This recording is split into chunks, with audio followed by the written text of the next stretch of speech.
Assalamualaikum warahmatullahi wabarakatuh. Selamat datang di mata kuliah Statistika Ekonomi dan Bisnis melalui jalur MUKS Universitas Indonesia.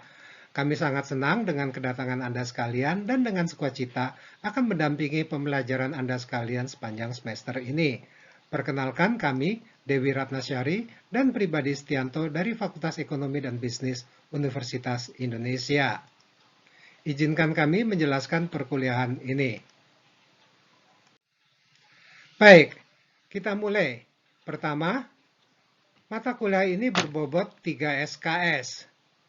Ini berarti bahwa secara teoritis Anda perlu mengalokasikan waktu sampai dengan 3 kali 170 menit atau 510 menit setiap pekannya dalam menjalani perkuliahan ini.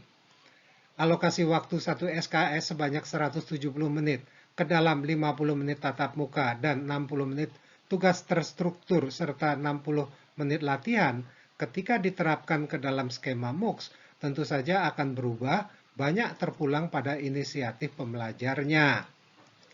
Kedua, periode perkuliahan ini ditetapkan sebanyak 14 pekan karena sebagaimana yang akan dijelaskan nanti, perkuliahan ini tidak menyelenggarakan ujian tengah semester dan ujian akhir semester.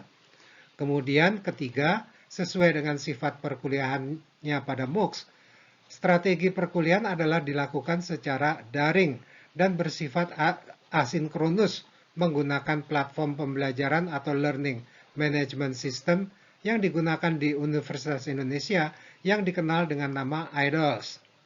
Namun demikian, untuk meningkatkan pemahaman mahasiswa, akan diadakan sesi perkuliahan sinkronus sebanyak 4 kali, yaitu pada pekan ketiga, ke-7, ke-10, dan pekan ke-12. Selanjutnya, pendekatan dalam pembelajaran ini tentu saja akan sangat student-centered dengan inisiatif mahasiswa menjadi kunci keberhasilan studi. Mahasiswa aktif mencari untuk pengetahuannya sendiri, khususnya dari bahan-bahan yang telah disediakan, berupa video, handout, dan rujukan bagi buku teks mata kuliah ini. Selanjutnya, metode pembelajarannya sangat mendorong adanya kerjasama dalam kelompok kecil, agar para pembelajar dapat saling mendapat dan memberi pemahaman atas topik-topik yang dipelajarinya. Fasilitas kerjasama tersedia di LMS IDOS. Setiap pekan akan tersedia forum kerjasama tersebut. Silakan Anda mempelajari tata cara menggunakannya. Selanjutnya kami akan menjelaskan buku rancangan pembelajaran.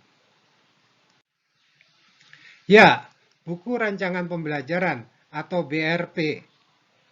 Pertama adalah bahwa BRP merupakan garis besar materi dan proses perkuliahan yang disediakan pada posisi sangat awal di IDOS.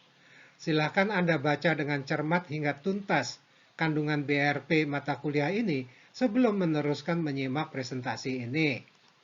Ya, sempatkan membacanya terlebih dahulu untuk memudahkan pemahaman presentasi ini. Buatlah catatan singkat isi kandungannya untuk dikonfirmasi ketika menyimak presentasi ini. Dapat dikatakan bahwa BRP merupakan peta jalan dari perkuliahan ini.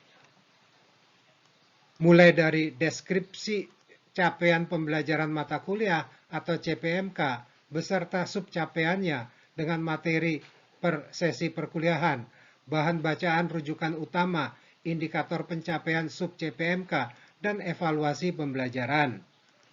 Indikator pencapaian sub-CPMK menjadi pedoman dosen dan mahasiswa dalam menilai hasil yang sudah dicapai untuk setiap sub-CPMK.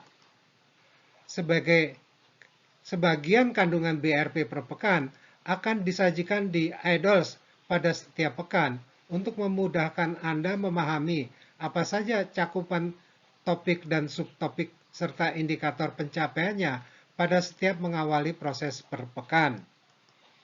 Mari kita lanjutkan. Penjelasan berikut ini adalah tentang tugas dan penilaian. Ada 3 bentuk penugasan. Yang pertama adalah tes formatif sebanyak 25 kali untuk sepanjang semester yang dilaksanakan pada setiap pekan untuk sebanyak 1 atau 2 kali. Sifat tesnya adalah menguji pemahaman pendahuluan berdasarkan hasil menyaksikan video pembelajaran dan bacaan atas buku teks dan handout. Sebagai tes pemahaman pendahuluan, dilaksanakan setelah 1 atau 2 subtopik yang dipelajari, biasanya setelah 2 atau 3 video pembelajaran. Tes ini boleh dilakukan lebih dari sekali untuk menghasilkan penilaian yang lebih baik, akan tetapi memang nilainya tidak digunakan dalam penilaian kelulusan. Namun demikian, pengerjaan tes ini menjadi prasyarat untuk dapat mengerjakan aktivitas pembelajaran berikutnya. Cara mengerjakannya adalah dengan menjawab pertanyaan pilihan ganda dan pilihan majemuk di IDOLS. Juga ada tenggat pengerjaannya yang dapat diperiksa di BRP maupun di IDOLS. Kemudian ada tes sumatif yang nilainya merupakan dasar dalam penetapan kelulusan. Tes ini akan dilakukan sebanyak 8 kali dengan bobot dalam penilaian kelulusan adalah sama, yaitu masing-masing 12,5%. Pelaksanaan tes ini adalah pada pekan 4, 6, 7, 10, 12, 13, dan 14. Selain menjadi dasar penilaian kelulusan, pengerjaannya juga menjadi prasyarat bagi dilaksanakannya aktivitas pembelajaran sesi atau pekan berikutnya. Cara mengerjakannya adalah dengan menjawab pertanyaan pilihan ganda dan pilihan majemuk serta jawaban isian di IDOLS. Juga ada tenggat pengerjaannya yang dapat diperiksa di BRP maupun di IDOLS. Kemudian ada penugasan ketiga, yaitu mahasiswa membuat kesimpulan tentang pembelajaran untuk pekan yang sedang dijalaninya. Kegunaannya adalah sebagai bahan refleksi diri atas pemahaman tentang topik yang sudah dipelajari pada pekan tersebut. Tugas diunggah di IDOLS sesuai tempat yang disediakan. Sebagai refleksi atas pemahaman topik, maka dia dibuat untuk setiap pekan. Agar menjadi pembiasaan pengerjaan tugas, maka aktivitas ini menjadi prasyarat bagi dapat dilaksanakannya aktivitas pekan berikutnya. Baik, kita masuki halaman terakhir. Proses perkuliahan. Proses pembelajaran yang akan Anda ikuti sepenuhnya berupa modul-modul per pekan yang merupakan langkah-langkah perinci untuk diikuti. Tuntunan aktivitas yang akan dilakukan bersifat sangat berurutan. Anda tidak dapat mengerjakan yang kemudian apabila belum menuntaskan aktivitas sebelumnya. Setiap pekan, aktivitas akan dimulai dengan pemicu berupa tayangan video atau naskah yang diikuti oleh sejumlah pertanyaan berdasarkan video atau naskahnya. Jawaban Anda tidak dinilai, melainkan untuk Anda simpan sebagai pemahaman awal dan menggugah antusiasme Anda untuk mempelajari topiknya.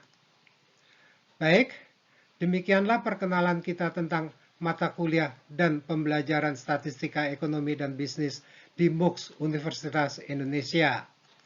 Izinkan kami menyampaikan terima kasih kepada para asisten kami yang telah membantu pembuatan video ini. Sampai berjumpa di video pembelajaran pekan pertama, yaitu pendahuluan statistika ekonomi dan bisnis.